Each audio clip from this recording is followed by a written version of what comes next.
Read People Like a Book, Part 1. Listen, I'm about to share something with you that's going to completely change how you see the world around you. And I'm not exaggerating. You know that feeling when you walk into a room and immediately sense something's off, even though nobody's said a word. Or when someone tells you they're fine, but every fiber of your being knows they're absolutely not fine. That's not magic. That's not some supernatural sixth sense. It's your brain picking up on patterns you haven't learned to consciously recognize yet. Here's the truth that most people never figure out. Every single person you meet operates on patterns. Think of it like this. We're all basically walking algorithms. Our past experiences, our emotional needs, our psychological wounds, they all create these invisible blueprints that dictate how we think, feel, and react. And once you learn to read these blueprints, game over. You'll be able to predict behavior, understand motivations, and connect with people on a level most folks never reach. Now, before you think I'm about to turn you into some manipulative puppet master, let me be clear. This isn't about control. This is about understanding. This is about empathy taken to its highest level. When you truly understand why people do what they do, you become more compassionate, more effective in your relationships. And honestly, life just makes a whole lot more sense. Let me paint you a picture. Imagine you've got this friend. Let's call him Marcus. Marcus is that guy who flies off the handle at the smallest things. Someone makes a tiny joke about his shirt. Marcus is ready to throw hands. You gently point out he forgot to reply to your text. Marcus acts like you just insulted his entire family tree. Now, most people would just write Marcus off as angry or difficult. But here's what's really happening. Marcus isn't angry because he's inherently aggressive. Marcus is angry because somewhere in his past, probably, during his formative years, he learned that anger was the only defense mechanism that worked. Maybe he grew up in a household where criticism was constant and harsh. Maybe his parents or teachers never let him feel like he was good enough. So his brain, in its infinite wisdom, developed this automatic response. When someone points out my flaws, I attack first before they can hurt me deeper. This is what I mean by patterns. Marcus's anger isn't random. It's predictable once you understand the pattern. Every time someone triggers his deep-seated fear of inadequacy, boom, defensive anger. Every single time. And if you understand this about Marcus, suddenly everything changes. You're not angry back at him. You're not confused by his reactions. You see him clearly. A person trying to protect a wounded part of themselves. But let's flip this. Say you know someone like Sarah. Sarah is the person who will drop everything to help you move apartments on a Sunday morning. She'll stay up until 3 a.m. helping you edit your resume. She'll cancel her own plans if you need someone to talk to. Sounds like an amazing friend, right? And she is. But here's the deeper pattern. Sarah doesn't help people because she's naturally generous, though she might genuinely be kind. Sarah helps because her sense of self-worth is entirely tied to being needed. Somewhere along the line, probably in childhood, Sarah learned that she received love and validation only when she was useful to others. Maybe her parents praised her only when she took care of her siblings. Maybe her first serious relationship was with someone who only valued her for what she could do for them.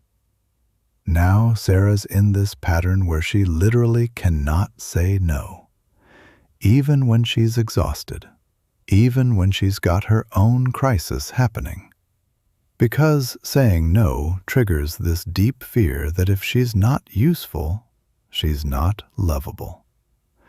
And once you see this pattern in Sarah, you understand her completely differently.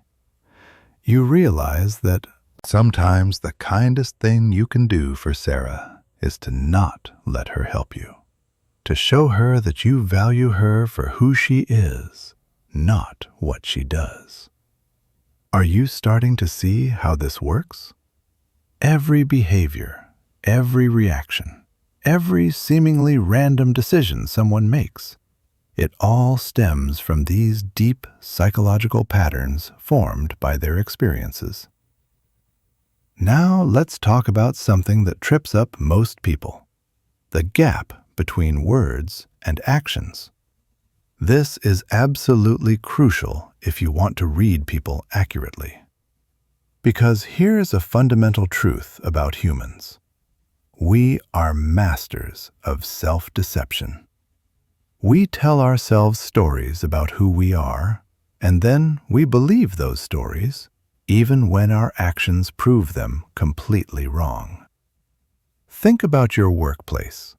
You've probably got that coworker, let's call him David, who constantly says things like, "I don't care what people think about me. I just do my own thing." David loves presenting himself as this independent, thick-skinned individual. But then you notice something interesting. Whenever someone criticizes David's work in a meeting, he's visibly upset for days. He'll bring it up repeatedly. He'll justify his decisions to anyone who'll listen. He might even badmouth the person who criticized him behind their back. What's happening here?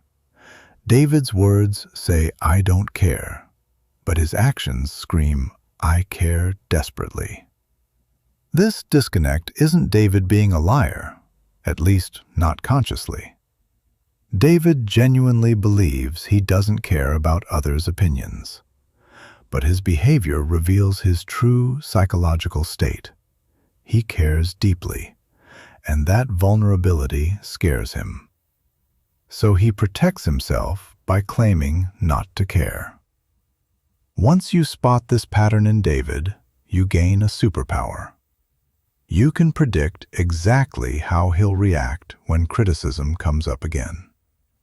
And more importantly, you understand that beneath his defensive exterior is someone who's actually quite sensitive and needs validation, even though he'll never ask for it directly. This word action gap shows up everywhere. The person who constantly talks about how busy and important they are, often compensating for feeling insignificant. The person who posts constantly on social media about how happy their relationship is, frequently dealing with relationship doubts they can't acknowledge. The person who brags endlessly about how much money they make, usually deeply insecure about their actual worth. I'm not saying everyone who talks about being busy is insecure, or everyone in a happy relationship who posts about it is lying. Context matters. But when there's a consistent, intense pattern of words not matching actions, you've found a psychological truth hiding beneath the surface. Here's another critical skill: understanding how people adapt across different environments. We all shift our behavior based on context. That's normal and healthy. But the way someone shifts or doesn't shift tells you volumes about their authentic self versus their performed self. Take Jennifer, for example. At work, Jennifer is quiet, methodical, serious as a heart attack. You'd never guess she's got a personality beyond efficient professional. But then you see her at a friend's birthday party, and she's the life of the party, telling jokes, being animated, completely different person. What does this tell you? Jennifer has high social intelligence. She reads her environment and adapts accordingly. She understands that workplace dynamics require one persona, while social situations allow for another. This isn't being fake. This is being socially sophisticated. Jennifer's core personality includes both the serious professional and the fun friend. She just has the awareness to know when to deploy which aspect. Now, contrast this with Robert. Robert is exactly the same everywhere. At work, cracking jokes during serious meetings. At funerals, making inappropriate comments. At job interviews, acting like he's hanging with his buddies. Robert has a consistency, sure, but it's not necessarily a good thing. It suggests Robert either lacks the social awareness to read rooms, or he's so committed to being authentic that he can't or won't adapt to social contexts. Neither approach is inherently right or wrong, but understanding which pattern someone follows tells you how to interact with them effectively. With Jennifer, you know she's capable of reading nuance and will respond well to subtle social cues. With Robert, you know you need to be more direct because subtlety isn't his strong suit. But here's where it gets really interesting. Sometimes people put on a persona that's completely at odds with their authentic self.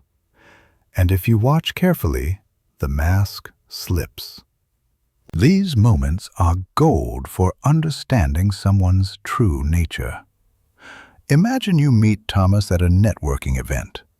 Thomas has this ultra-confident vibe, big handshakes, loud voice, telling everyone about his amazing business ventures. He dominates conversations, seems completely self-assured. But then someone asks him a technical question about his business that requires actual detailed knowledge. Watch what happens. Thomas's energy shifts. He gets vague. He changes the subject. His body language becomes slightly defensive. He might even deflect with humor or redirect to another topic entirely.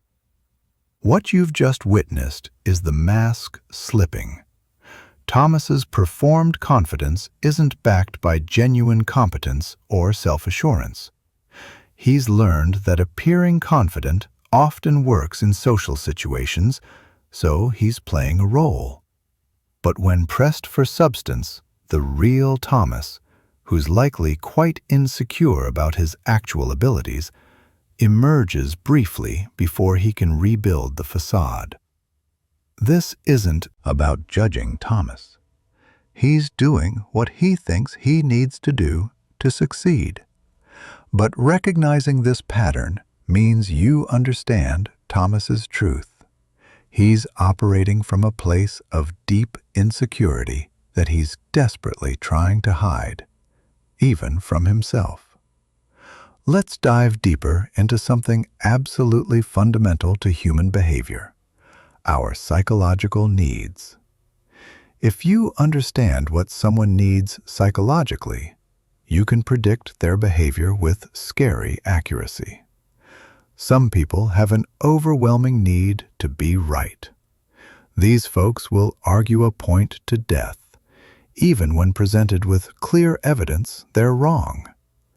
They'll twist logic, move goalposts, anything to avoid admitting error. Why? Because somewhere in their psychological makeup, being wrong equals being worthless. Maybe they grew up with parents who mocked them for mistakes. Maybe they were bullied for appearing stupid. Whatever the origin, their brain has created this equation: wrong equals worthless. So they defend their rightness like their life depends on it, because psychologically it does. Other people have an insatiable need for attention. These are the folks who always have a story that tops yours. You had a bad day, they had a worse day. You have an achievement, they have a bigger achievement. They're not necessarily malicious. They've just learned that attention equals love. Maybe they were overlooked as a child. Maybe they only felt valued when they were the center of attention. Now they've created this pattern where they constantly seek the spotlight, because that's where they feel secure. Then you've got people who need control. These individuals want to make every decision in group settings. They micromanage. They struggle to delegate. They get genuinely anxious when things are outside their control. This isn't about being domineering, though it can look that way. It's about managing anxiety. Control feels like safety to these people, probably because at some point, lack of control led to something traumatic or painful in their life. Here's a practical example. Say you're in a group meeting at work and you've got a coworker, Amanda, who always has to speak first, and she speaks a lot. She's not necessarily saying the most important things, but she's always first and always loud. What need is driving this behavior? Amanda needs to be seen and heard. That's her primary psychological driver. So what happens when someone else starts dominating the conversation? Watch Amanda. She'll get uncomfortable. She'll start interrupting more. She'll try harder to redirect attention back to herself. She might even get noticeably upset if she's sidelined for too long. If you understand this pattern, you can work with it. Want to keep Amanda happy in meetings? Make sure she gets to speak early. Give her moments to shine. She'll be more collaborative the rest of the time because you've satisfied her core need. Don't see this as manipulation. See it as understanding human psychology and using it to create better outcomes for everyone. Now let's talk about decision-making patterns, because this is where past experience really shows its power. Every major decision someone makes is influenced not just by the current situation, but by their entire history of similar situations. Take Michael. Every time Michael is offered a promotion or a new opportunity, he turns it down. His reasoning? It's too risky. What if I fail? On the surface, Michael seems overly cautious or perhaps lacking ambition. But dig deeper. 5 years ago, Michael took a big career risk. He left a stable job for a startup that promised the world. The startup crashed and burned. Michael was unemployed for 8 months. That experience scarred him psychologically. Now, Michael's brain has created a pattern. Taking risks leads to devastating failure. Every time an opportunity comes up, his brain automatically triggers this fear response. It doesn't matter that the new opportunity might be low risk or that he's more prepared now. The pattern is set. Michael will likely keep avoiding risks until he consciously works to reprogram this response. Compare this to Samantha. Samantha jumps on every opportunity without much analysis. New project? She's in. Career change? Let's do it. Risky investment? Sure, why not?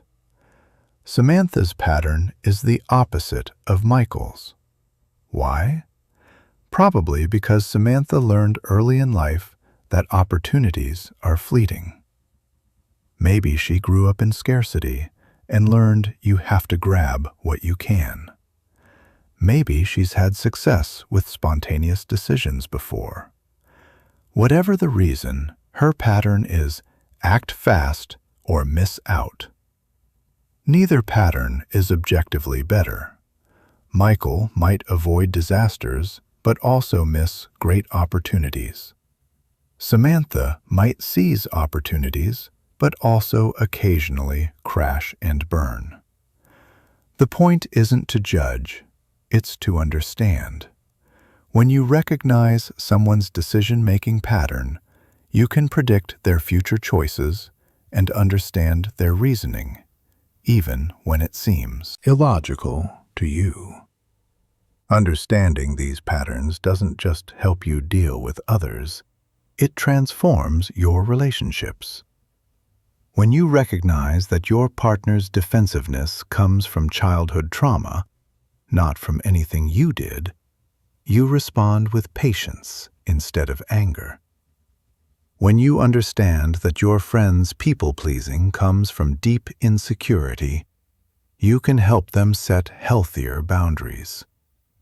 When you see that your boss's micromanaging stems from anxiety, you can find ways to give them the reassurance they need while maintaining your autonomy. But here's something crucial that most people miss. People aren't static. We change. But even our changes follow patterns. Someone who's been passive their whole life doesn't suddenly become assertive in every situation overnight. They'll have moments of assertiveness that gradually increase in frequency. Someone working on their anger issues won't go from explosive to calm in one day. They'll have progressively better responses with occasional relapses. If you can recognize the pattern of someone's growth and change, you can better support them and predict their trajectory. Maybe your friend is working on their confidence. You'll notice small victories, speaking up once in a meeting, making a tough phone call they've been avoiding, setting a small boundary with someone. These aren't random improvements. They're a pattern of growth. And if you can spot this pattern, you can encourage it, celebrate it, and help it continue. The key to all of this, and I cannot stress this enough, is observation without judgment. When you're trying to read people, your ego needs to take a back seat. Don't observe to prove you're smarter than them. Don't observe to judge them as flawed. Observe with genuine curiosity and empathy. Ask yourself, what experiences might have led this person to develop this pattern? What need are they trying to meet? What fear are they trying to avoid? This compassionate observation is what separates someone who's manipulative from someone who's genuinely understanding. Manipulation uses knowledge of patterns to exploit people. Understanding uses knowledge of patterns to connect with people, help them, and build authentic relationships. So, where do you start with all this? Start with the people closest to you. Not in a creepy, analytical way, but with genuine interest. Watch how your best friend reacts to stress. Notice what your partner does when they're feeling insecure. Observe how your sibling handles criticism. Start connecting behaviors to possible underlying causes. And here's the beautiful part. As you get better at reading others, you'll get better at reading yourself. You'll start recognizing your own patterns. Oh, I always get defensive when someone questions my work because I tie my self-worth to my productivity. I avoid conflict because as a child, conflict meant chaos and pain. This self-awareness is perhaps the most valuable gift that comes from learning to read people. Remember, every single person you interact with is carrying an invisible backpack full of experiences, wounds, joys, and lessons. That backpack shapes everything they do. Your job isn't to fix them or change them. Your job is simply to see them clearly, understand where they're coming from, and respond with wisdom and compassion. Part 2. All right, now that you understand behavioral patterns, let's talk about something that literally nobody can fake for very long: body language and facial expressions. And listen, I know you've probably heard about body language before. Crossed arms means someone's defensive. If they touch their nose, they're lying. But here's the truth. It's way more nuanced than those oversimplified tips you see on social media. Your body is basically a truth-telling machine that your conscious mind can't fully control. Think about it.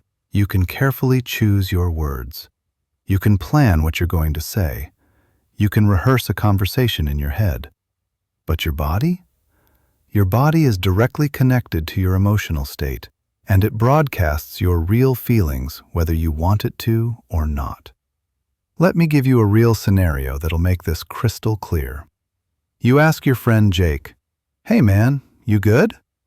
And Jake responds, "Yeah, I'm totally fine." His words are clear. But here's what you actually see. His voice is quieter than usual, almost hollow. His shoulders are slightly slumped.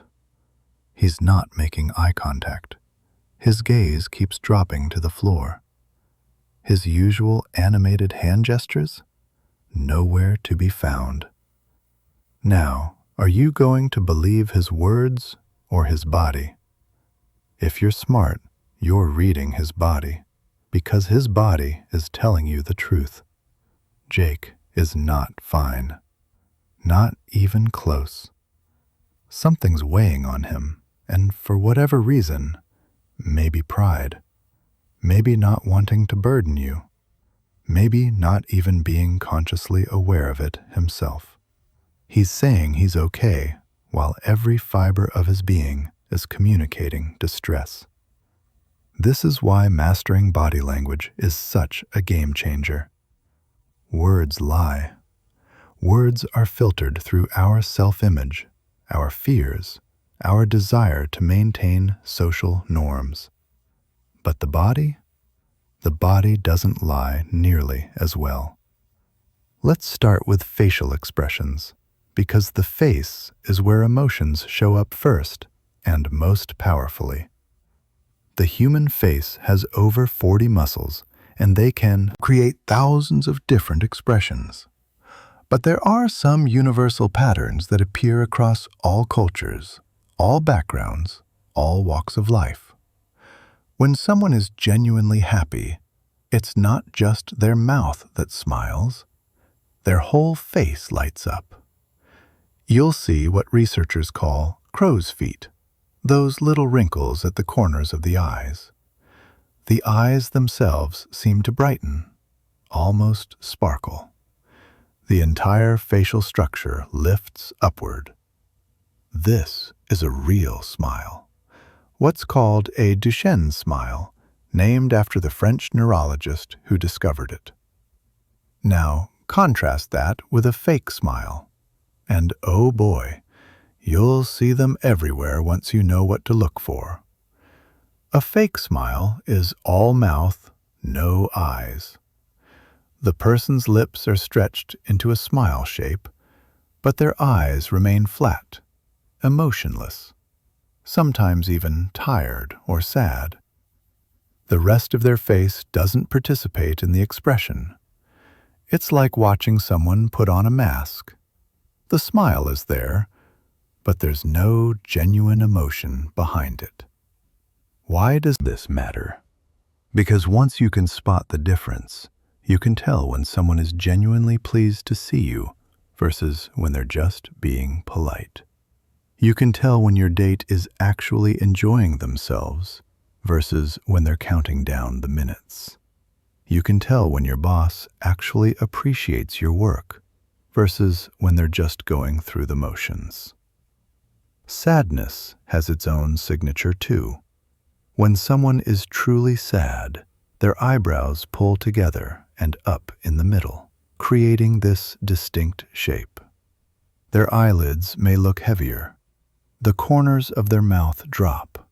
Their whole face seems to sag downward, as if gravity suddenly got stronger.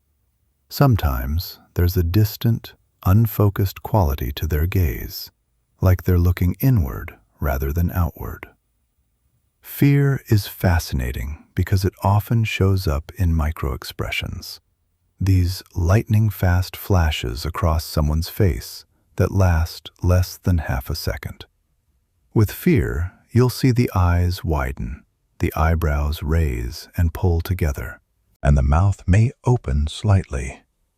It's that classic deer in headlights look, even if it only appears for a fraction of a second before the person regains control. Anger? That's usually harder to hide completely. The eyebrows pull down and together. The eyes may narrow. The lips might press into a thin line, or, in more intense anger, pull back to expose clenched teeth. The entire face tightens, like every muscle is bracing for conflict. Here's where it gets really interesting. In your everyday life, at your workplace, at social gatherings.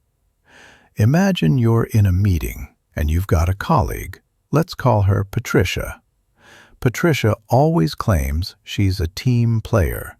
No ego, all about collaboration. But you've started noticing something. Whenever a specific person, let's say Derek, enters the room, Patricia's entire demeanor shifts. Her face, which was open and relaxed, tightens almost imperceptibly. Her jaw clenches slightly. She breaks eye contact with whoever she was talking to and suddenly finds something very interesting to look at on her laptop. Her hands, which were resting openly on the table, curl into loose fists. Her breathing becomes slightly more shallow. What are you witnessing? Patricia has a problem with Derek, even though she'd probably deny it if asked directly. Her conscious mind might genuinely believe she's fine with Derek, but her body knows the truth. There's tension, discomfort, maybe even hostility there.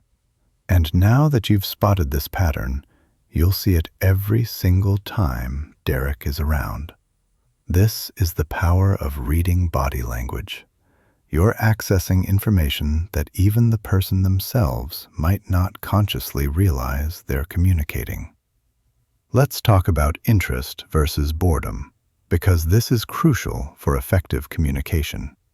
When someone is genuinely interested in what you're saying, their body literally moves toward you. They lean in slightly. Their torso faces you directly. Their eyes are focused on you, and you'll notice their pupils may slightly dilate, though that's harder to catch unless you're close. Their eyebrows might raise slightly in that universal expression of curiosity. They might nod occasionally, not in a mechanical way, but in natural response to what you're saying. If they're really engaged, they might mirror your body language unconsciously. If you lean forward, they lean forward. If you gesture with your hands, they might start gesturing too. Boredom, on the other hand, is brutally obvious once you know what to look for. The person's body retreats backward or to the side. They might lean back in their chair putting physical distance between you and them. Their eyes start wandering to their phone, to other people in the room, to literally anything except you. Their face goes slack, losing animation. And here's a big one: watch their feet and legs.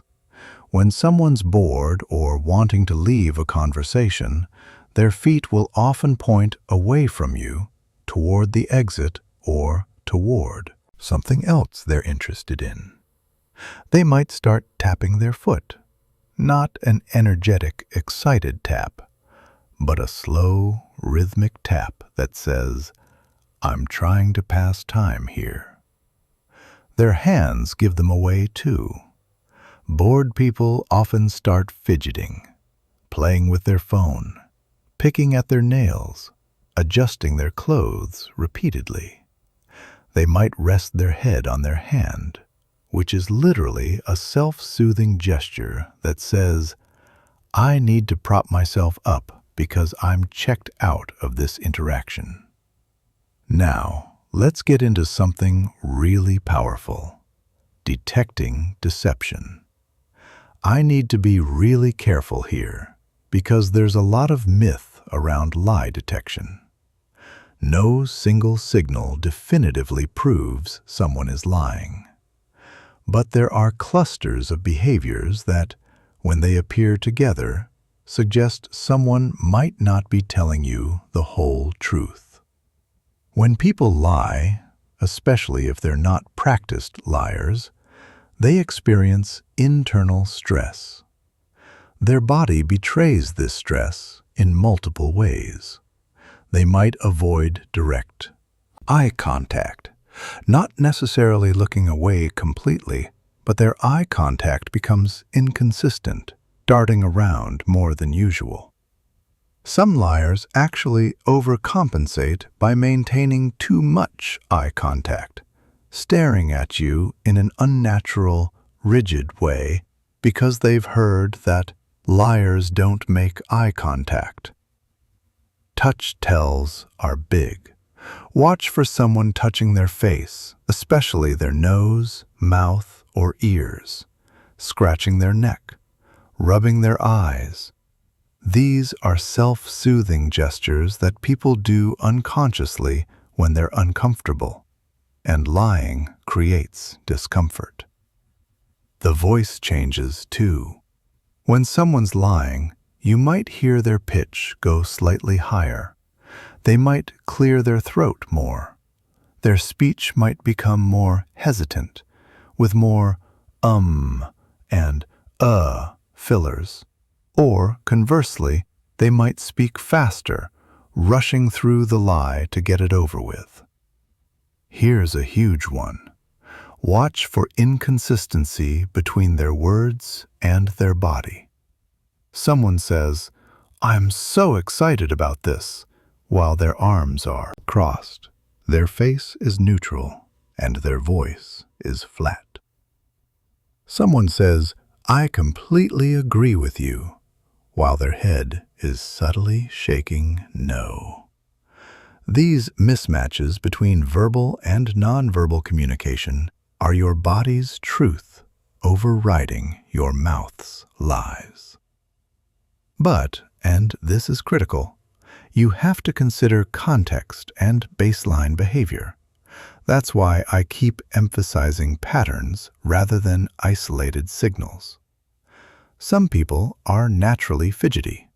Some people have nervous habits that have nothing to do with deception. Some people are just awkward with eye contact in general. This is why it's so important to know someone's baseline, their normal behavior when they're comfortable and telling the truth. Once you know their baseline, you can spot deviations from it. If someone who usually makes solid eye contact suddenly can't look at you, that's significant. If someone who's usually animated and expressive suddenly becomes rigid and controlled, that's worth noting. Let me give you a comprehensive example. You're talking to someone at a party. Let's call him Richard.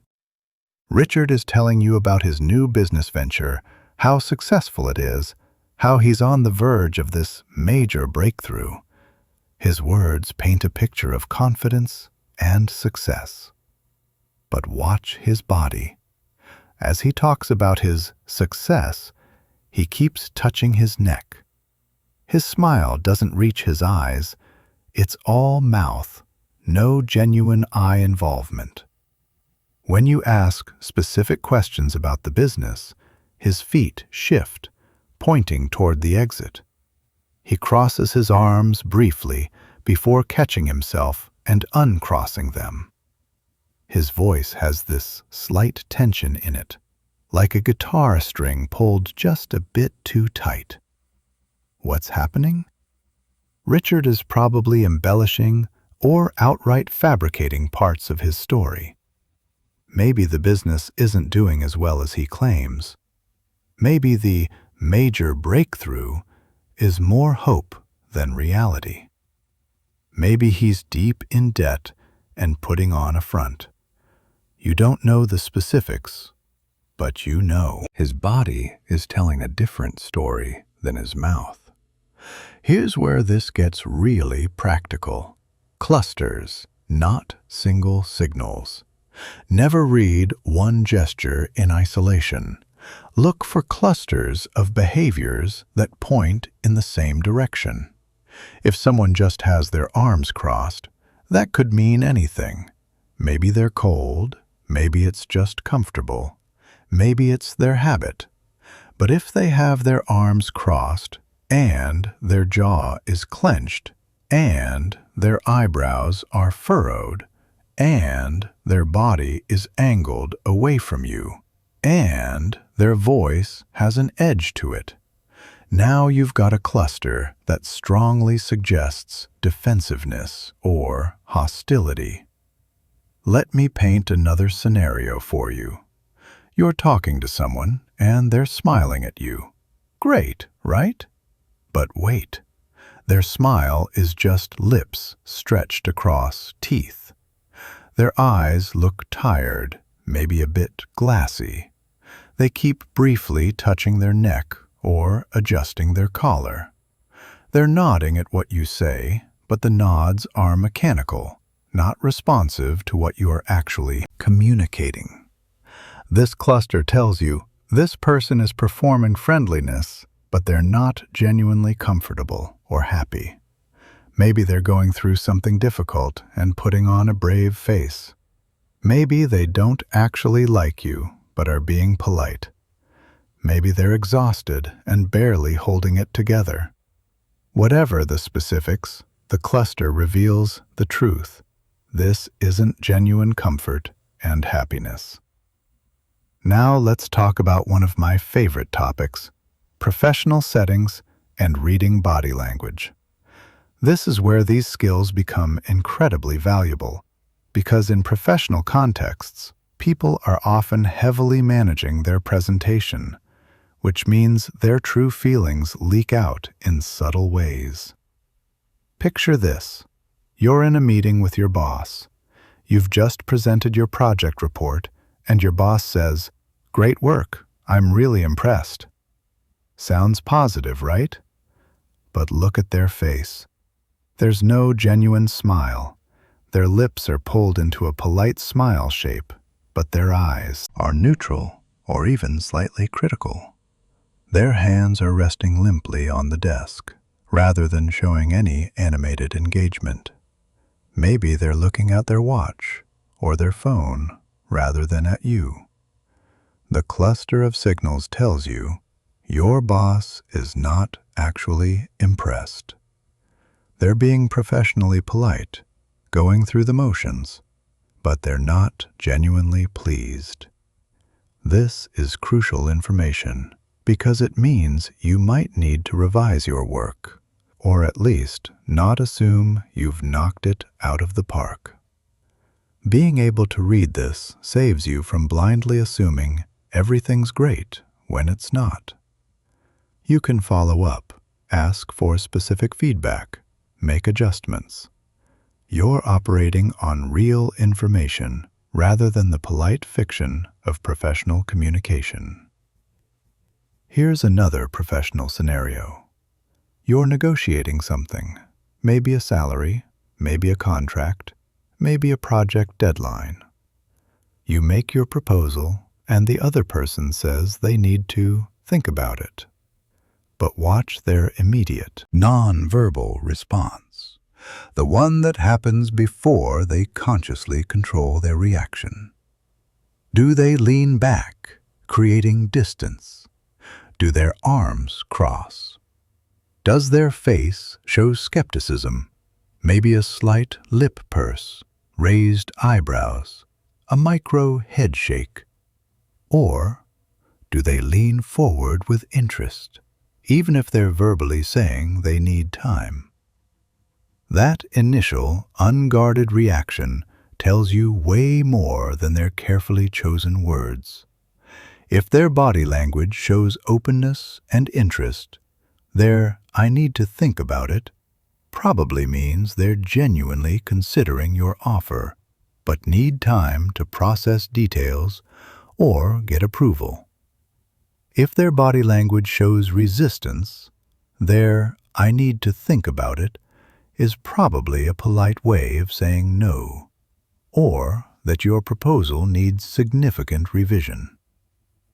Let's talk about something that people don't discuss enough: the body language of attraction and connection. Whether it's romantic, friendship, or professional rapport, attraction has distinct physical signals. When someone is attracted to you, in whatever context, they orient their body toward you. Their torso and feet point in your direction. They reduce physical distance, not in a creepy way, but they naturally drift closer rather than maintaining or increasing distance. They mirror your movements and energy. This happens unconsciously when people feel connection. Their eyes are a huge tell. With romantic attraction, you might notice prolonged eye contact, pupils dilating, though lighting affects this too. And they might eye dip, looking at your face, down to your body, then back to your face. In friendship or professional rapport, eye contact is warm and sustained, not darting away. Touch is another indicator, but it's subtle and context-dependent. In cultures where touch is normal, someone attracted to you might find small, appropriate reasons to touch: a hand on your arm while laughing, a brief touch on your shoulder. They're unconsciously trying to establish physical connection. Conversely, when someone isn't interested or is uncomfortable, they create distance. They angle their body away. They cross their arms or legs, creating barriers. They minimize eye contact. Their smile, if present, is polite but doesn't engage their whole face. They might physically back away if you step closer, maintaining or increasing the distance between you. One of the most valuable skills in reading body language is recognizing baseline changes. Everyone has their normal, their baseline state when they're comfortable and relaxed. The real information comes when you notice deviations from that baseline. Say you have a friend, Alexandra, who's normally very high energy. She talks with her hands, moves around a lot, has animated facial expressions. That's her baseline. Then, one day, you see her sitting very still, hands folded in her lap, face relatively expressionless, voice monotone. The deviation from her baseline is massive, and it's screaming that something is wrong, even if Alexandra claims she's fine. Conversely, you might have a friend, Kevin, who's normally quiet and still. That's his baseline. If Kevin suddenly becomes very animated and expressive, talking rapidly, moving his hands a lot, that deviation from baseline is just as significant. Something's changed in Kevin's emotional state. Maybe something great happened and he's excited. Or maybe he's anxious and his energy is manifesting as unusual animation. The key is know the normal, notice the deviation, investigate with curiosity and care. Let me share something that took me years to fully appreciate. Cultural context matters enormously in body language. Not every gesture means the same thing across all cultures. Direct eye contact might signal honesty and confidence in Western cultures, but could be seen as disrespectful in some Asian or indigenous cultures. Personal space varies wildly. What's comfortable distance in Nordic countries would feel coldly distant in Mediterranean or Latin American cultures. This is why I keep emphasizing clusters and context, rather than rigid rules. You're looking for patterns that make sense within the person's cultural context and their individual baseline. You're not applying a one-size-fits-all formula. You're reading this person in this context with their particular background and patterns. Here's something most people never think about. Your own body language affects how others respond to you, which in turn affects how well you can read them. If you're standing with crossed arms and a closed posture, people will unconsciously become more guarded around you, making them harder to read accurately. If you're open, relaxed, and making appropriate eye contact, people feel safer and their true feelings show more clearly.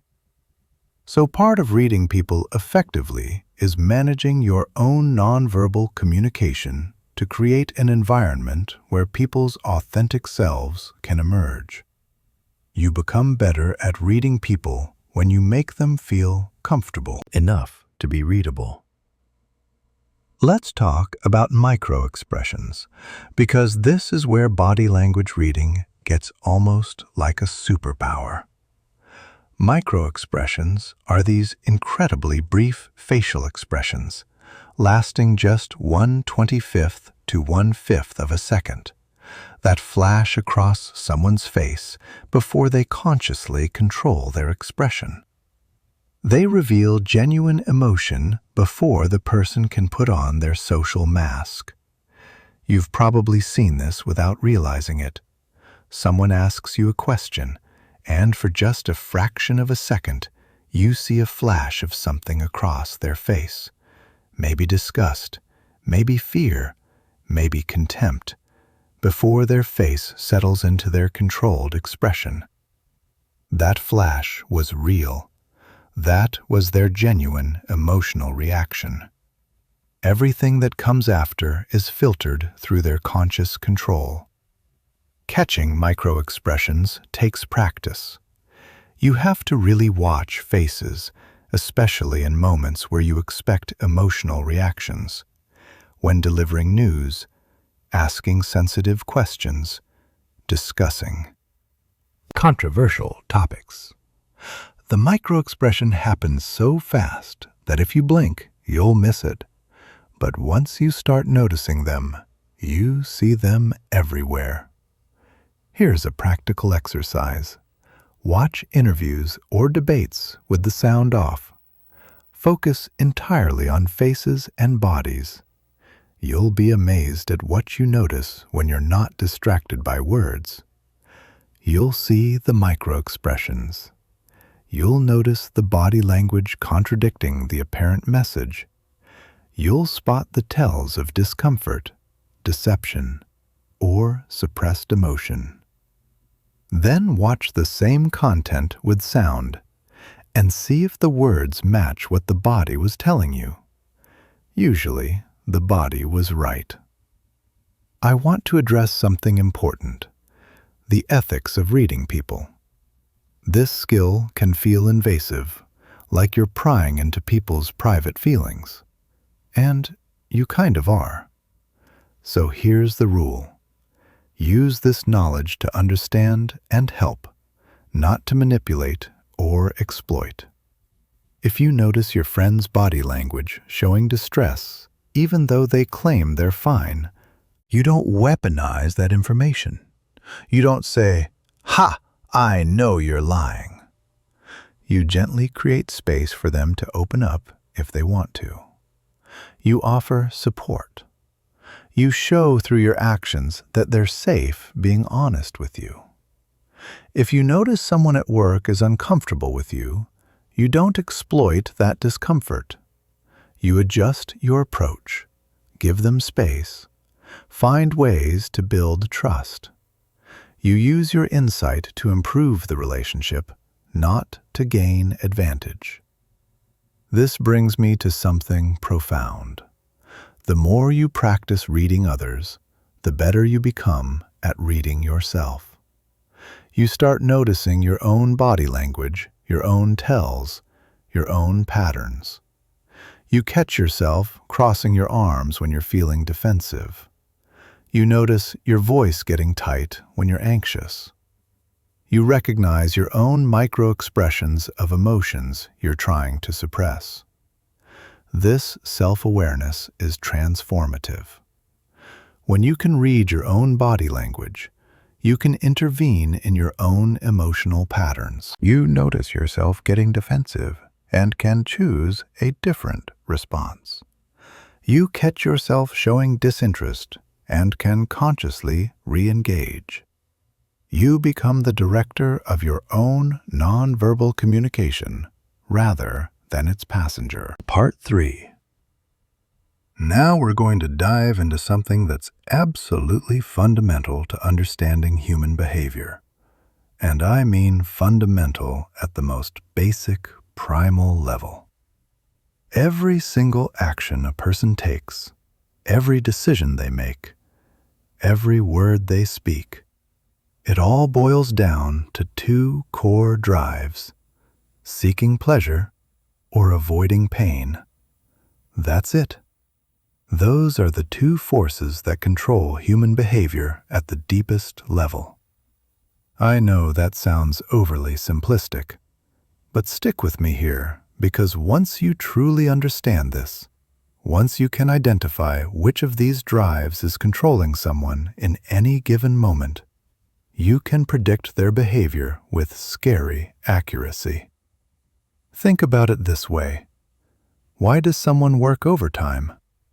Either they get pleasure from achievement and the money it brings, or they're avoiding the pain of financial stress and job insecurity. Why does someone stay in a bad relationship? Either they get enough pleasure from the good moments to offset the bad, or they're avoiding the pain of loneliness and starting over. Why does someone lie? Usually to avoid the pain of consequences or to gain the pleasure of maintaining their image. Every behavior, when you trace it back far enough, connects to one of these two fundamental motivators. And here's the critical insight. Different people are driven by different balances of these forces. Some people are primarily motivated by seeking pleasure. They're the optimists, the risk-takers, the ones always chasing the next great thing. Other people are primarily motivated by avoiding pain. They're the cautious ones, the planners, the ones focused on security and stability. Neither is better or worse. They're just different operating systems. But understanding which system someone runs on, that's pure gold for reading people. Let me give you a concrete example. You're at work and you've got two colleagues. Let's call them James and Christina. Both are up for the same promotion, but they approach their work completely differently. James is always the first one in the office and the last one out. He volunteers for extra projects, even the tough ones nobody else wants. He's constantly learning new skills, taking courses, asking for feedback. When he makes a mistake, He analyzes it obsessively to understand what went wrong. James is pleasure-driven. He gets genuine satisfaction from achievement, from growth, from recognition. The promotion represents success, validation, advancement, all things that bring him pleasure. So he's motivated to work toward it with everything he's got. Christina, on the other hand, does her job well, but sticks to what's required. She doesn't volunteer for extra work. She avoids taking on new challenges that might expose her to failure. When mistakes happen, she's quick to explain why it wasn't really her fault or how the circumstances were unusual. Christina is pain-driven. She's motivated primarily by avoiding failure, criticism, and the discomfort of being outside her competence zone. Now, here's where it gets interesting. If you offer both of them a challenging new project, you can predict their responses. James will probably jump at it, seeing opportunity for growth and recognition. Christina will likely find reasons why she's not the right fit, or she'll agree reluctantly while being stressed about it the whole time. Neither response is wrong. James's approach can lead to burnout and taking on too much. Christina's approach provides stability but might limit growth. But understanding their core motivations explains everything about how they behave. Let's take this deeper. Imagine you're trying to motivate someone to make a positive change, maybe a friend who wants to get in shape. If you understand whether they're pleasure-seeking or pain-avoiding, you can frame your encouragement in a way that actually resonates with them.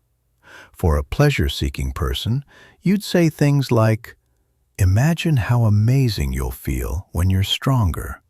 Think about all the activities you'll be able to enjoy. Picture yourself with that confidence boost." You're painting a vision of the positive outcomes, the pleasure they'll gain.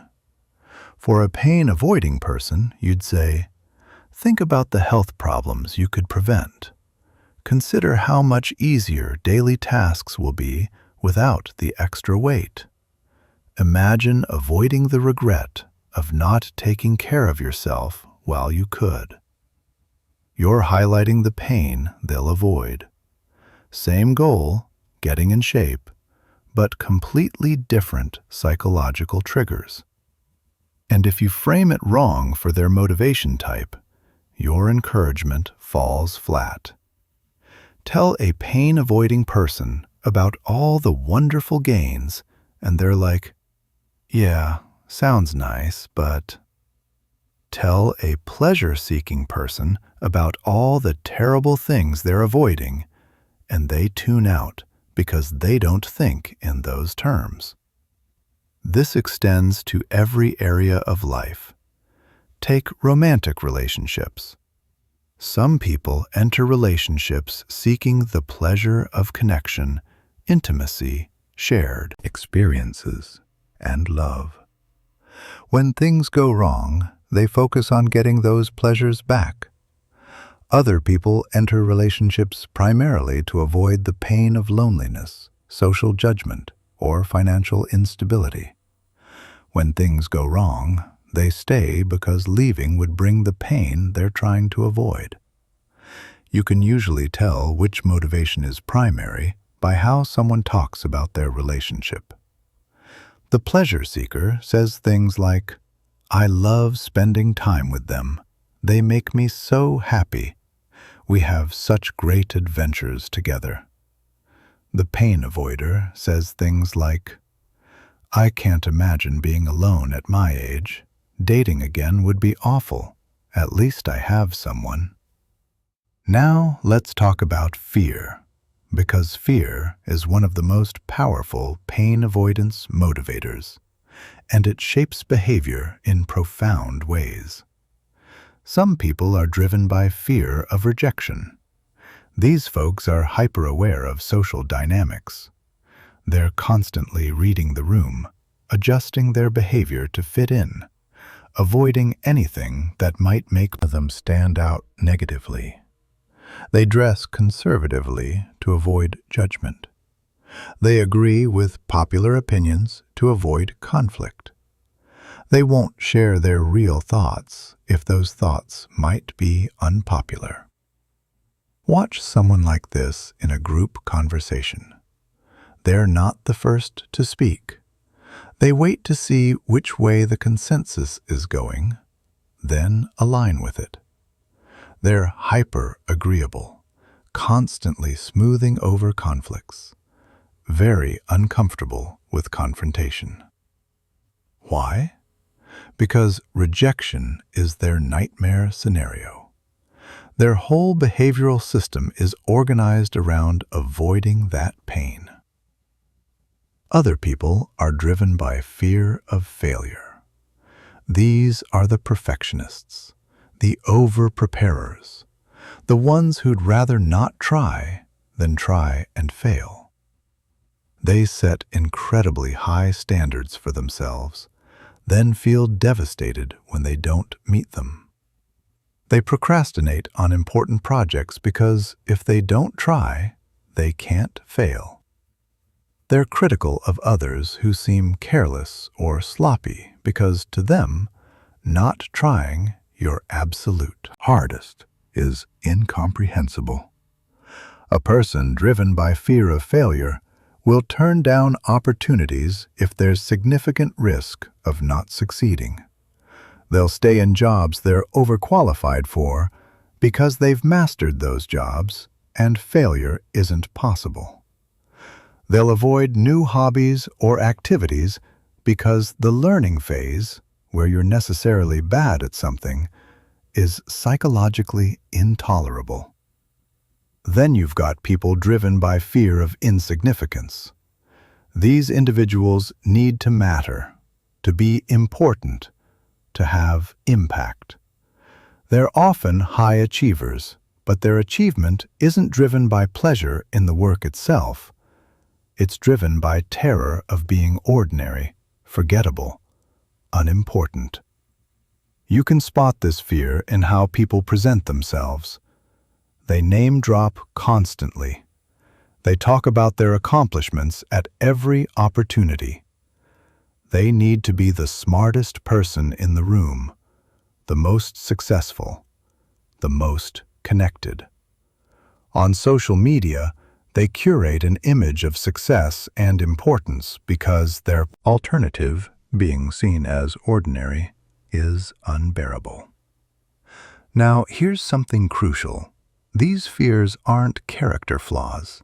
They're psychological adaptations to past experiences. The person terrified of rejection? They were probably rejected painfully at some point, maybe by parents who were emotionally unavailable, maybe by peers who bullied them, maybe by a devastating romantic rejection. Their brain learned rejection equals unbearable pain. Avoid at all costs. The person terrified of failure probably grew up in an environment where failure brought shame, punishment, or withdrawal of love. Their brain learned failure equals worthlessness, must be perfect to be acceptable. The person terrified of insignificance.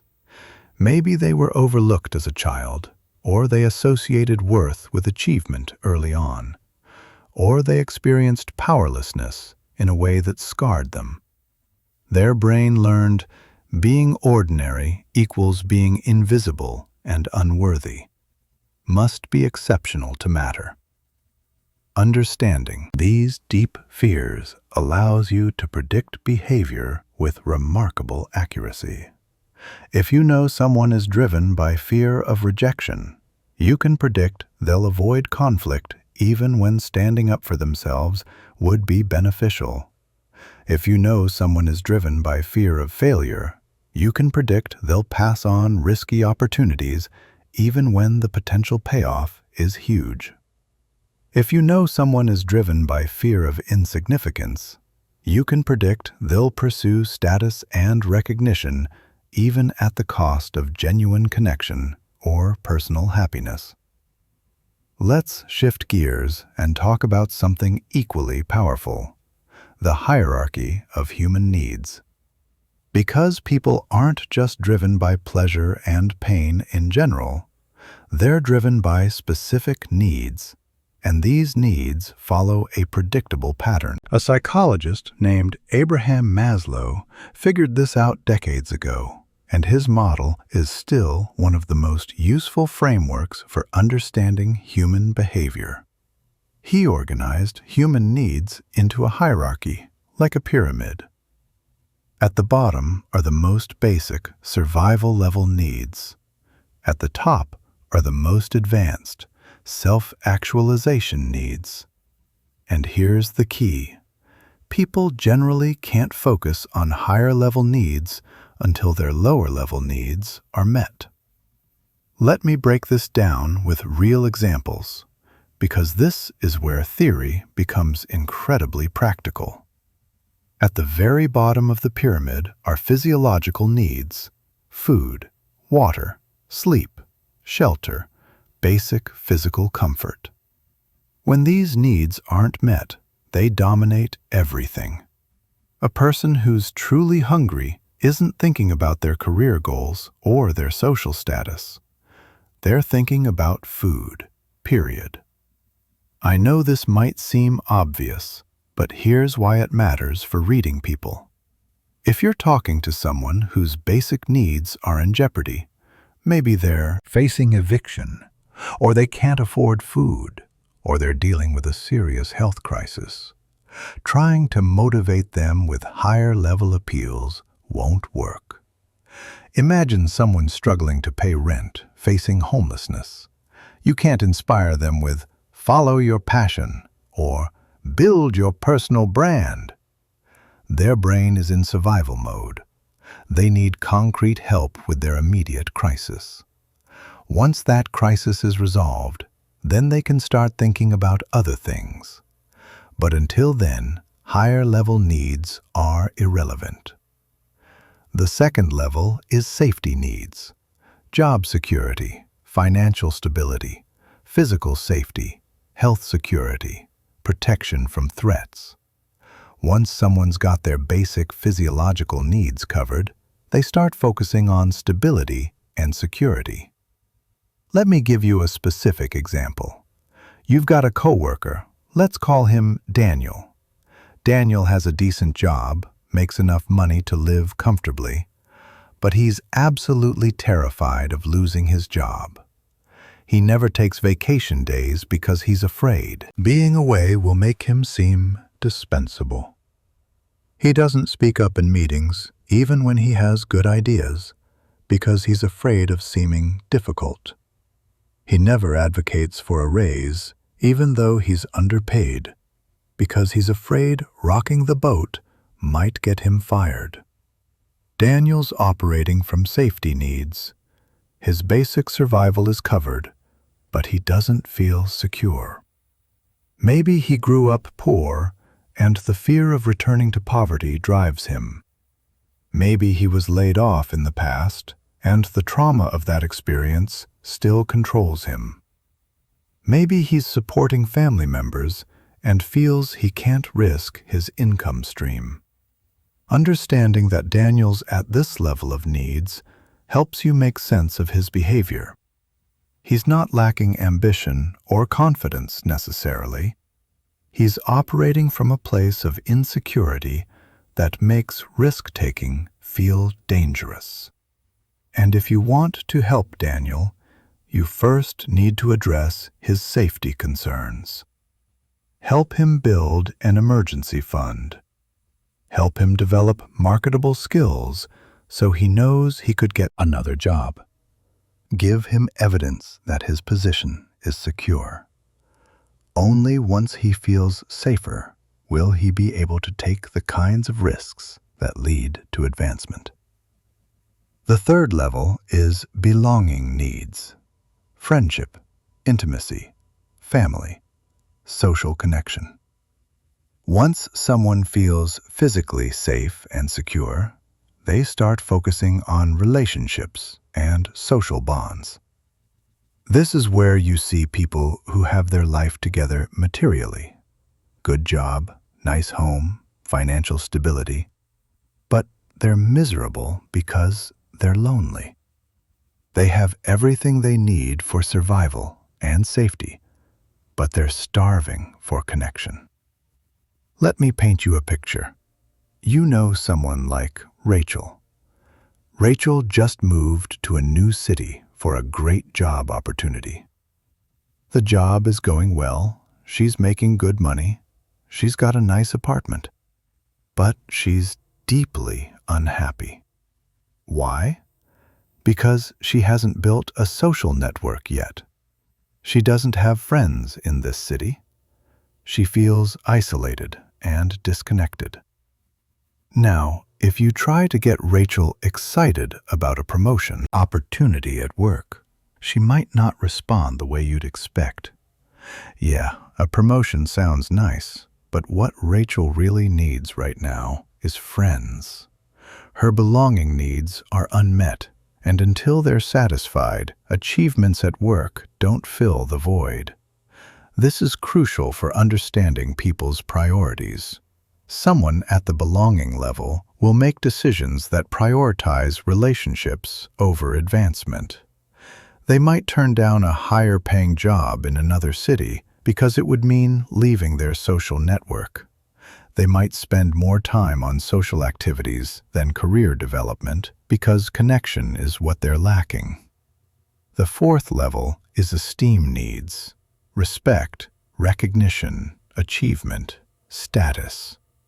Once someone has belonging, they start needing to feel valued and respected within their social circles. This is the person who's got friends and family, but feels like they haven't accomplished anything meaningful. They have connection, but they need significance.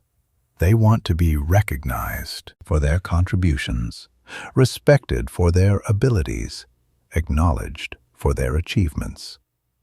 Picture someone like Trevor. Trevor's got a solid friend group, a loving family, stable job, but he's constantly talking about his accomplishments. Every conversation somehow circles back to something impressive he did. He needs people to know about his achievements because recognition feeds his esteem needs. Trevor's not a narcissist, probably. He's just operating from esteem needs. He needs validation and respect. If you understand this about Trevor, you can predict that he'll be highly motivated by public recognition, awards, titles, promotions, anything that signals you matter, you're valuable, you're respected. And you can also predict that Trevor will be crushed by public criticism or failure.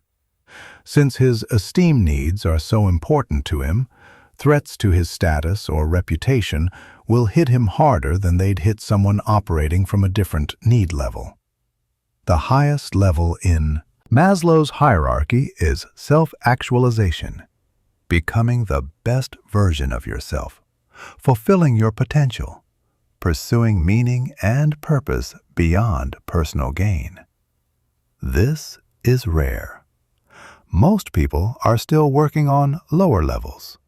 But when you meet someone who's truly at this level, they're distinctive. They're not chasing money for its own sake or status or recognition. They might have all those things, but that's not what drives them anymore. Someone at the self-actualization level is driven by questions like, what's my purpose? How can I make a meaningful contribution? What am I capable of achieving? They're focused on growth, creativity, making an impact that matters beyond themselves.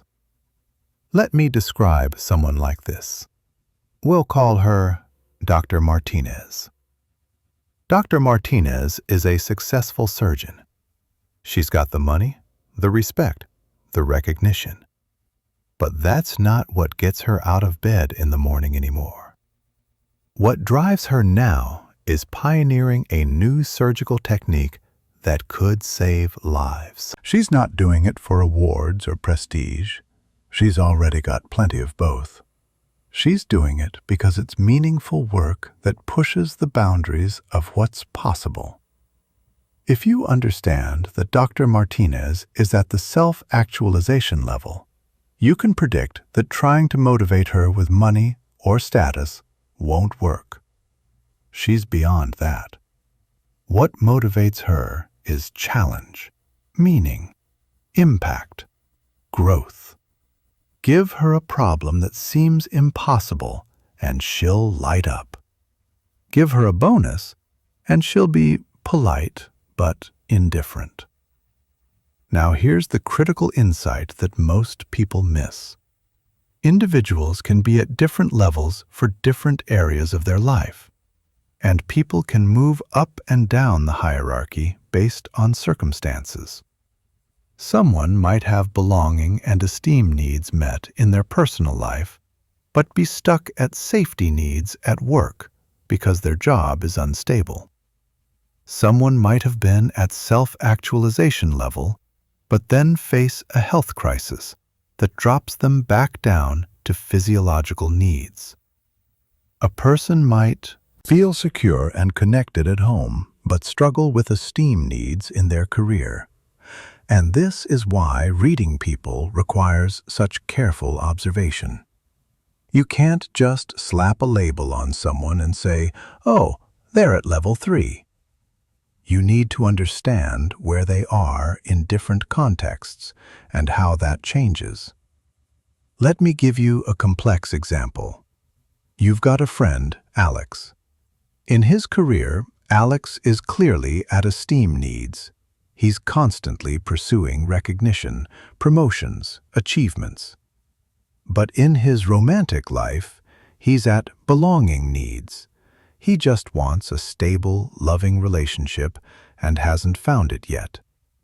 And in his relationship with his parents, he's still stuck at safety needs because their approval feels necessary for his sense of security. Same person, 3 different need levels operating simultaneously in different life domains. If you want to support Alex effectively, you need to recognize which domain you're addressing. Career advice? Appeal to his need for recognition and achievement. Relationship advice? Focus on connection and stability. Family stuff? Acknowledge his need for security and approval. This is the sophistication required to truly read people well. It's not about simple formulas. It's about understanding the complex, layered nature of human motivation. Now, let's talk about something that ties all of this together: defense mechanisms. Because when people's needs aren't being met, when they're facing pain they can't handle, when their ego is threatened, they deploy unconscious strategies to protect themselves. And these defense mechanisms are incredibly revealing once you learn to spot them. Defense mechanisms are essentially psychological armor. They protect us from emotional pain, threats to our self-image, and uncomfortable truths. We all use them. The question isn't whether someone uses defense mechanisms. Everyone does. The question is which ones they use and what that reveals about their underlying fears and needs. Let's start with one of the most common: projection. This is when someone attributes their own unacceptable thoughts, feelings, or traits to someone else. The person who's deeply insecure about their intelligence constantly calls other people stupid. The person who's dishonest sees everyone else as untrustworthy. The person struggling with their own anger sees everyone around them as hostile. Imagine you've got a colleague, Brian. Brian is actually quite lazy at work. but he's constantly complaining about other people not pulling their weight. Can you believe how little work Sarah did on that project? I can't stand how Mark always cuts corners. What's Brian doing? He's projecting. He can't consciously acknowledge his own laziness because it threatens his self-image. So his brain finds a clever solution. See that trait in others instead. Once you recognize projection, you gain X-ray vision into people's insecurities. Whatever someone constantly criticizes in others is often what they fear most about themselves. The person always calling others fake, probably struggling with their own authenticity. The person always talking about others being needy, probably uncomfortable with their own dependency needs. Another major defense mechanism is denial, simply refusing to acknowledge reality. You see this all the time. Someone's drinking too much, and everyone around them can see it, but they insist there's no problem. Someone's in a clearly dysfunctional relationship, but they can't admit it. Someone's failing at their business, but they keep insisting everything's fine. Let me give you an example. You've got a friend, Michelle. Michelle is drowning in credit card debt. She makes $60,000 a year, but lives like she makes $150,000. Her apartment is full of expensive furniture. Her closet is packed with designer clothes. She drives a luxury car. Everyone who knows her financial situation is worried. But when you bring it up, Michelle says, "I've got it under control. I know what I'm doing." That's denial. The truth that she's in financial crisis is too painful for Michelle to acknowledge. Maybe admitting it would mean acknowledging she's been irresponsible. Maybe it would mean changing her lifestyle, which feels like losing her identity. Maybe it would trigger shame she can't handle. So her brain simply refuses to see the reality. When you spot someone in denial, pushing them directly usually backfires. They'll just dig in deeper. The defense exists because they need it. Until they're ready to face the truth, or until the consequences force them to, that denial stays firmly in place. Rationalization is another big one. Creating logical-sounding excuses for behavior that's actually driven by emotion or unacknowledged needs. This one's everywhere because it allows people to maintain a positive self-image while doing things that contradict their values. Picture this. Someone applies for a job they really want, but doesn't get it. A healthy response might be, "I'm disappointed, but I'll learn from this and try again." But someone using rationalization says, "I didn't really want that job anyway. The company probably has a terrible culture. The salary wasn't even that good." See what happened? They transformed their rejection, painful, into a choice, empowering. They rationalized their way out of the emotional pain. The job went from desirable to undesirable in an instant, not because anything changed about the job, but because acknowledging they wanted something they couldn't have is too painful. You see this in relationships all the time. Someone gets dumped and immediately starts listing all their ex's flaws. "I'm actually relieved. They were so annoying anyway. I was going to end it soon." Classic rationalization. The truth is too painful, so they rewrite the narrative. Repression is particularly interesting because it's unconscious hiding of memories, or feelings. Someone who experienced trauma might genuinely not remember it. Someone with intense anger might not even feel angry. They've pushed it so far down, it's become invisible to them. You've probably met people who claim they had a great childhood, but as you get to know them, you realize their childhood was actually quite painful. They're not lying. They've genuinely repressed the painful memories and kept only the acceptable ones conscious. Their behavior might still reflect the trauma. Maybe they have trust issues, or difficulty with intimacy, or unexplained anxiety, but they don't consciously connect it to their past. Repression reveals itself in these disconnects between someone's stated history and their current behavior. My parents were great, I had no issues, doesn't match with severe authority issues and deep distrust. The repression is protecting them from memories too painful to consciously process. Displacement is when someone redirects their emotions from the real target to a safer target. The classic example: boss yells at employee, employee comes home and yells at spouse, spouse yells at kid, kid kicks the dog.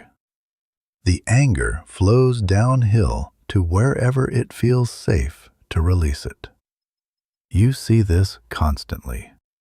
Someone's furious at their parent but can't express it. Too scary, too much guilt. So they're perpetually angry at their romantic partner over minor things. Someone's frustrated at work but can't show it. Would threaten their job. So they're irritable and short-tempered with their friends.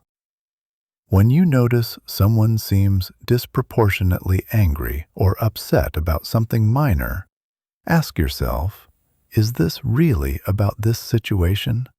Or are they displacing feelings from somewhere else? Often, the overreaction reveals the displacement. There's one defense mechanism that's actually healthy and productive: sublimation. This is when someone channels unacceptable impulses or difficult emotions into socially acceptable, creative outlets. The person with aggressive impulses becomes a boxer or martial artist. The person with deep pain becomes an artist who creates moving work.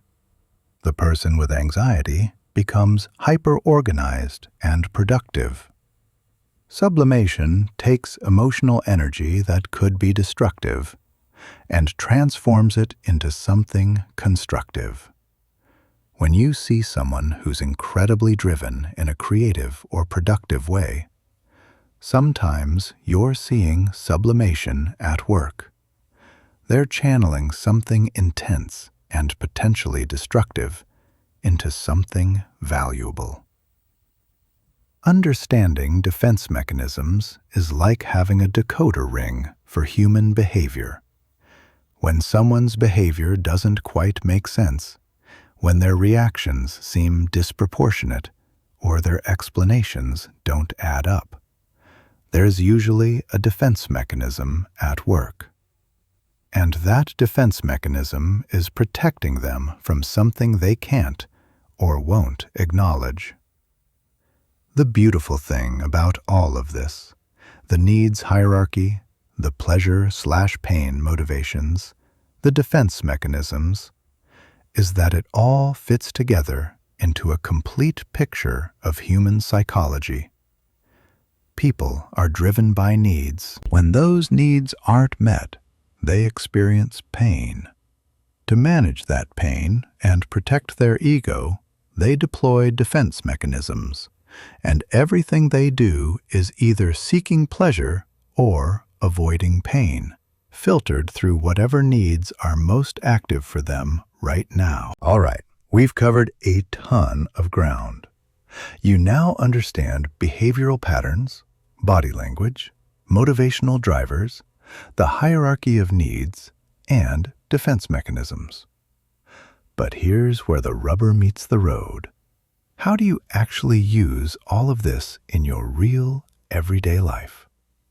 How do you take this knowledge and turn it into practical wisdom that improves your relationships, your career, and your understanding of the world around you?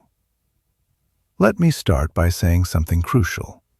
This isn't about becoming a cold, calculating analyzer of everyone you meet. That would be exhausting, inauthentic, and, honestly, kind of creepy. This is about developing a natural sensitivity to the people around you.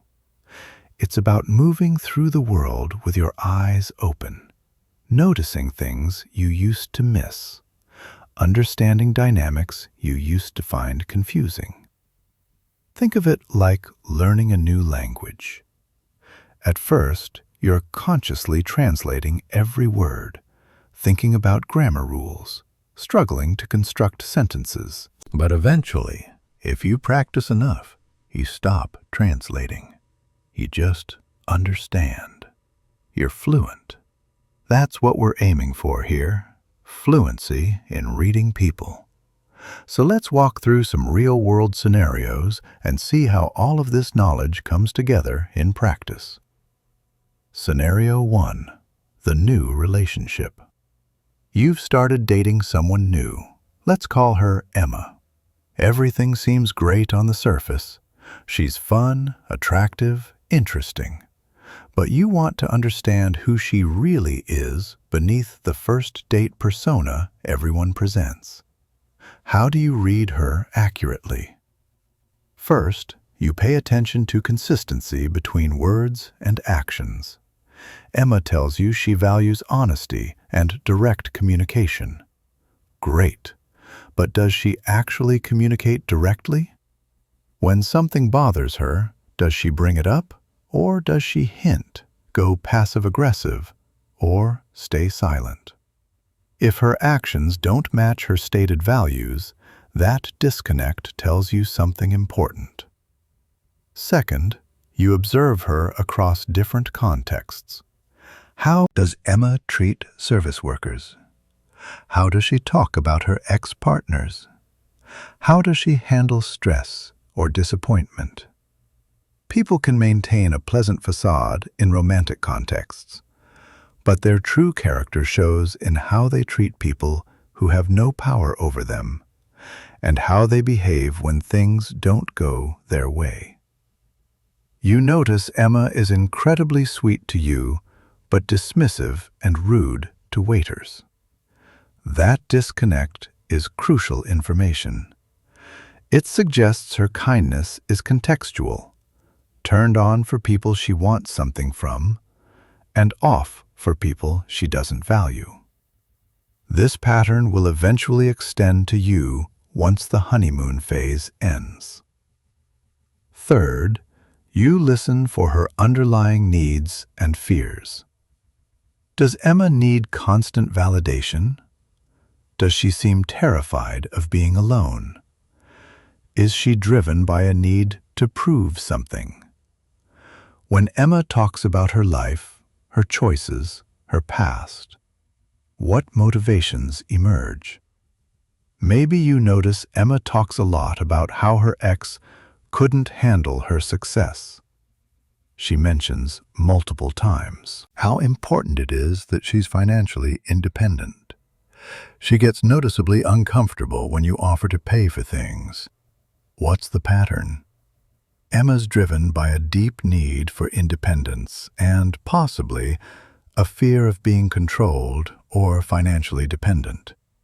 This probably stems from past experiences. Maybe she grew up watching a parent trapped in a relationship due to financial dependence, or maybe she experienced this herself. Understanding this about Emma doesn't mean there's something wrong with her. It means you understand her. You know that suggesting you move in together quickly might trigger her independence fears. You know that commenting on her career choices might hit a sensitive nerve. You can navigate the relationship with awareness instead of blindly triggering her defensive patterns. Scenario 2. The difficult boss. You've got a boss, let's call him Richard, who seems impossible to please. No matter what you do, it's never quite right. He's hypercritical, micromanages everything, and seems to trust no one. How do you read this situation? Start with defense mechanisms. Richard's behavior pattern suggests he's likely operating from fear, probably fear of failure or fear of losing control. His hypervigilance and inability to delegate point to someone who believes if he doesn't control everything, disaster will follow. Why would someone develop this pattern? Maybe Richard failed spectacularly at something earlier in his career and vowed never again. Maybe he grew up in chaos and learned that control equals safety. Maybe his sense of self-worth is entirely tied to being competent and successful, so any mistake feels like an existential threat. Understanding this changes everything about how you interact with Richard. You realize his micromanaging isn't personal. It's his anxiety management system. His criticism isn't about you being inadequate. It's about his need to find and fix every potential problem before it becomes a real problem. So how do you work with Richard effectively? You over-communicate. You provide detailed updates before he asks for them. You flag potential issues early and propose solutions. You're essentially helping Richard satisfy his need for control and information, which reduces his anxiety, which reduces his problematic behaviors. And here's what's beautiful. Once Richard trusts that you've got things under control, once his anxiety about your work decreases, he'll lighten up. Not because you've changed him, but because you've stopped triggering his core fear. Scenario 3. The draining friend. You've got a friend, let's call him Nathan, who exhausts you. Every conversation is about his problems. He never asks about your life. When you do share something, he immediately relates it back to himself. You're starting to resent the friendship, but you feel guilty because Nathan's been through a lot. How do you read what's happening here? First, identify Nathan's need level. Based on his behavior, Nathan is operating primarily from belonging needs. He needs connection, but he hasn't learned how to create reciprocal relationships. He's so focused on his own need for attention and validation that he can't see beyond it to recognize others' needs. Second, look at his behavioral pattern. Does Nathan have other relationships that work? Or is this his pattern across all friendships? If it's a universal pattern, you're seeing someone who hasn't developed the skills for balanced relationships, possibly because his early relationships modeled this one-sided dynamic. Third, check your own boundary patterns. Are you enabling Nathan's behavior by never saying anything? Are you operating from a need to be needed, which keeps you in this dynamic?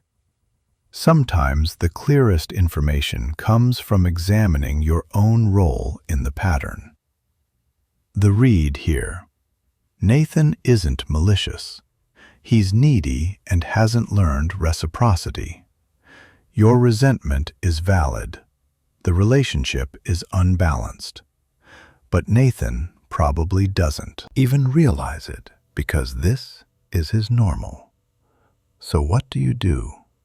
You have a direct conversation. Nathan, I care about you, but I need our friendship to be more balanced. I need you to ask about my life too. I need to feel like you're interested in me, not just using me as a sounding board. His response to this conversation will tell you everything you need to know about whether this friendship can evolve or needs to end. Scenario 4. The family gathering. You're at a family event, and you're watching dynamics you've seen your whole life but never really understood.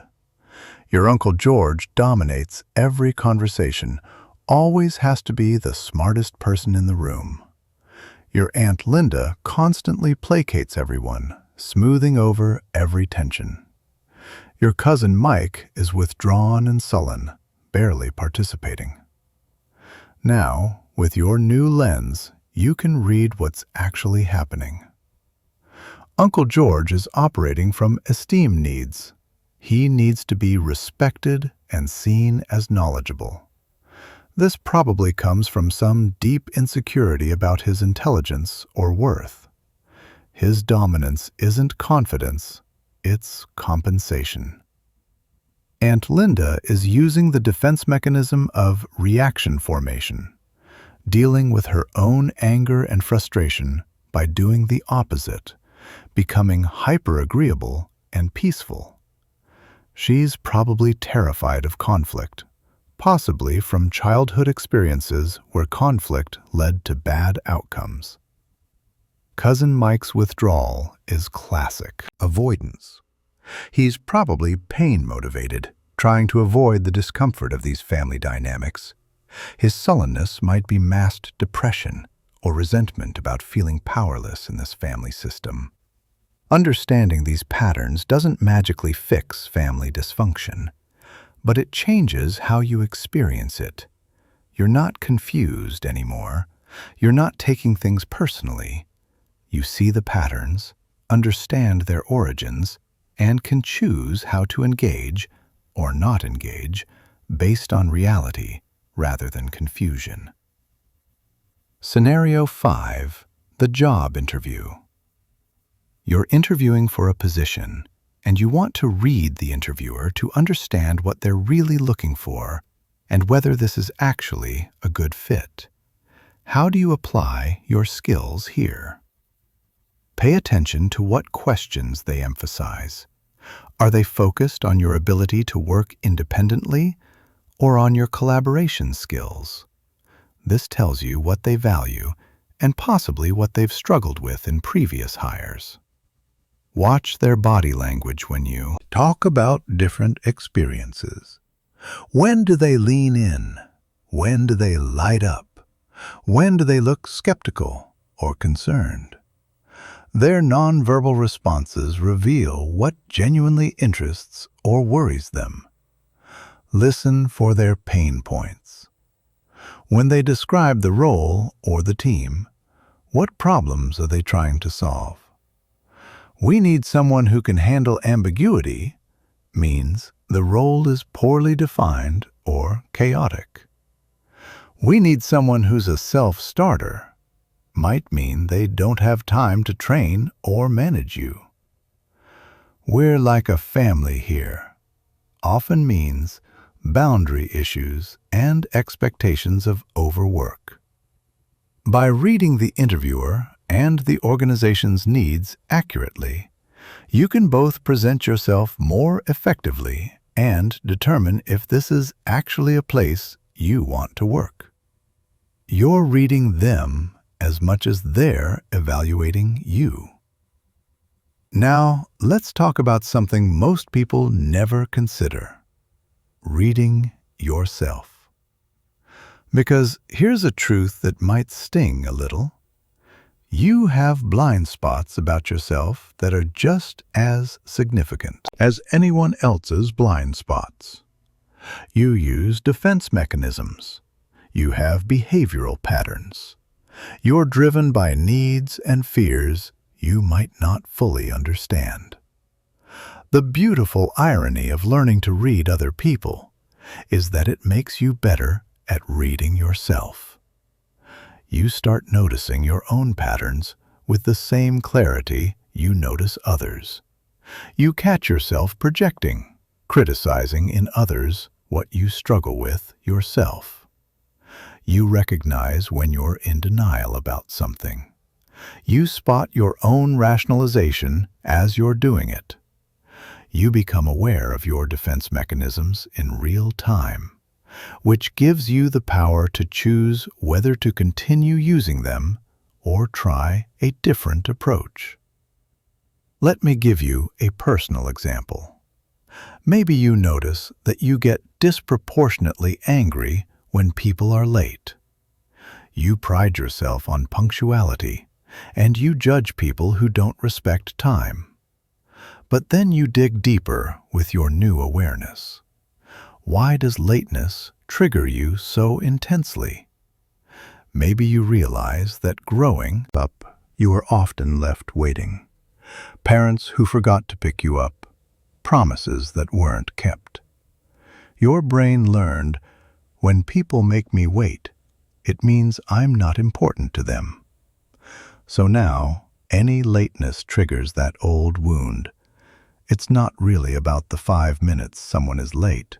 It's about the pain of feeling unimportant. Once you see this pattern in yourself, everything changes. You can't unsee it. And with that awareness comes choice.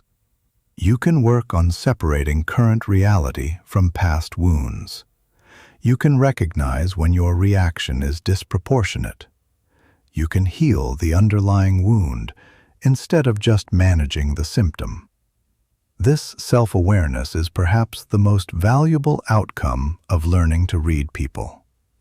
You become the observer of your own patterns, which gives you the power to change them.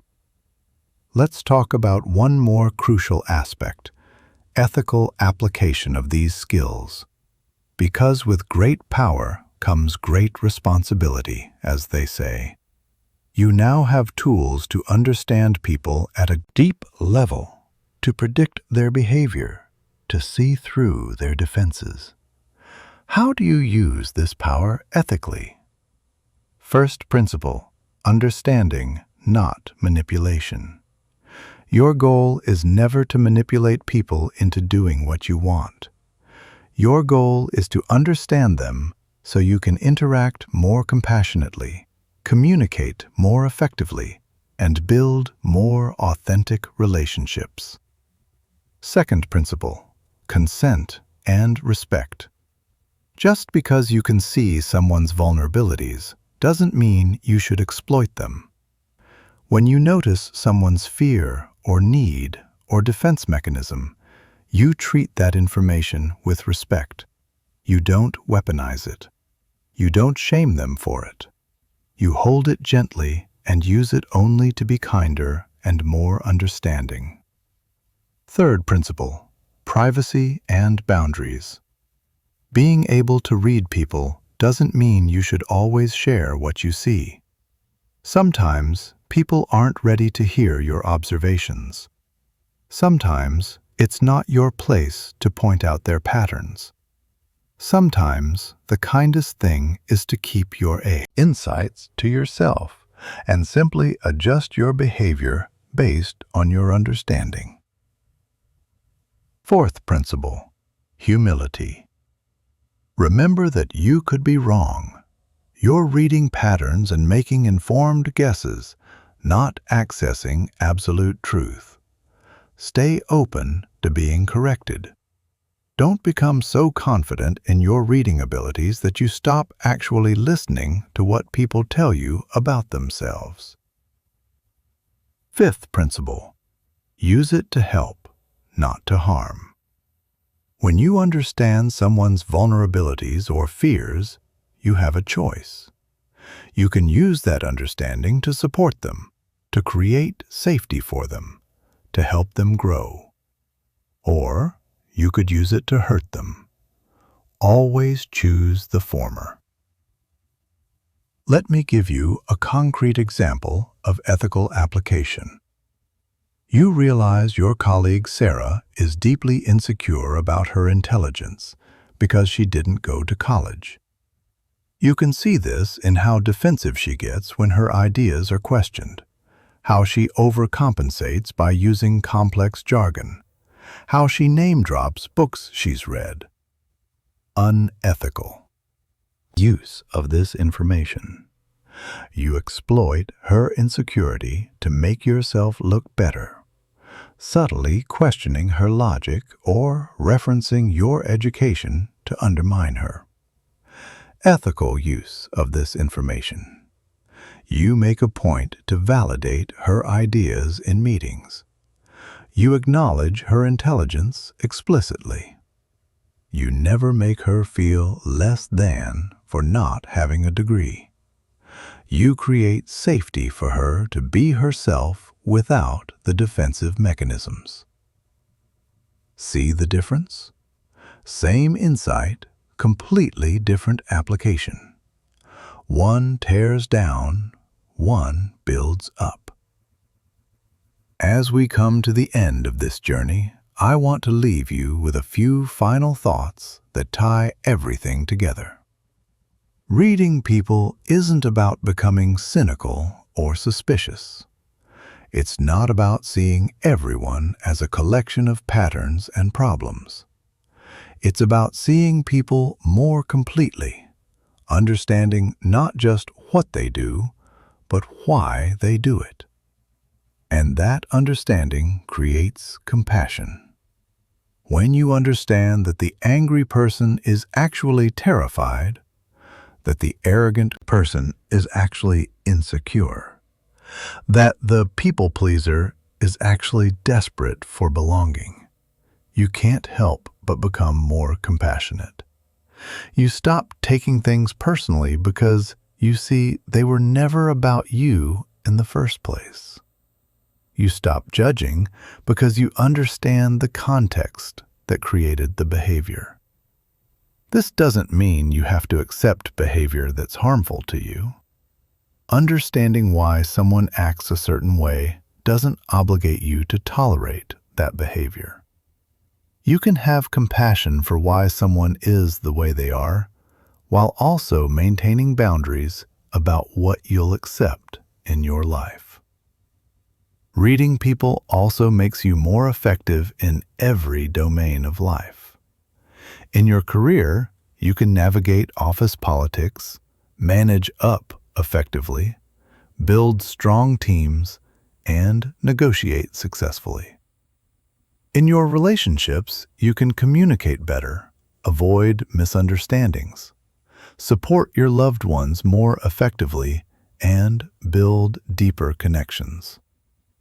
In your personal growth, you can understand your own patterns and work to change them. But perhaps most importantly, learning to read people helps you navigate the world with less confusion and more clarity.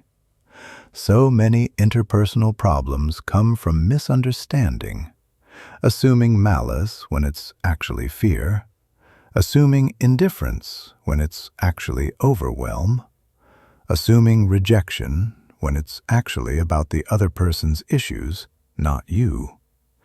When you can read people accurately, you see what's actually happening instead of what you fear is happening. You respond to reality instead of your anxiety's interpretation of reality. And that clarity is liberating. So here's your homework, if you're ready to take this seriously. Start observing, not in a judgy, analytical way, but with genuine curiosity. Pick one person in your life and really watch them for a week. Notice their patterns. When do they light up? When do they shut down? What triggers defensive behavior? What brings out their best self? Then try to understand why. What need might drive that behavior? What fear might underlie that reaction? What past experience might have created that pattern? And here's the key. Once you think you understand them, test your theory by adjusting how you interact with them. If you think someone needs more validation, give it to them and see if their behavior softens. If you think someone needs more space, give it to them and see if they become less defensive. Use your observations as hypotheses to test, not as absolute truths to judge by. Stay curious, stay open, stay humble, and watch what happens as you start interacting with people based on understanding rather than assumption. One final thought. This skill is a practice, not a destination. You'll never reach a point where you've mastered reading people. Humans are endlessly complex and surprising. Even with all the patterns we've discussed, every individual is unique. Every person is a mystery that only partially reveals itself, no matter how good you get at observation. And that's beautiful. That's what makes human connection endlessly fascinating. You're not trying to reduce people to formulas. You're trying to see them more clearly, understand them more deeply, and connect with them more authentically. So go forth with your new eyes. Watch the people around you with curiosity and compassion. Notice the patterns. Understand the motivations. See the fears and needs beneath the surface. And use that understanding to build a life filled with deeper connections, clearer communication, and more authentic relationships. Because at the end of the day, learning to read people like a book isn't about having power over others. It's about having understanding. It's about seeing people not as obstacles or mysteries or threats, but as fellow humans carrying their own invisible backpacks of experience, doing their best to meet their needs and avoid their fears just like you. When you can see people that clearly, when you can understand them that deeply, everything changes. Your relationships improve. Your communication becomes more effective. Your compassion deepens. Your judgment softens. And you move through the world with a sense of clarity and understanding that most people never achieve. That's the real power of reading people like a book. Not control, not manipulation, but genuine understanding. And understanding, my friend, is one of the most valuable skills you can develop in this life. Now you have the tools. You understand the patterns. You know what to look for and how to interpret what you see. The question is, what will you do with this knowledge? How will you use it to create better relationships, deeper connections, and a more understanding world? The answer to that question is entirely up to you. But I believe in your ability to use these skills wisely, ethically, and effectively. Go read some people. Go understand some humans. Go build some authentic connections. You've got this.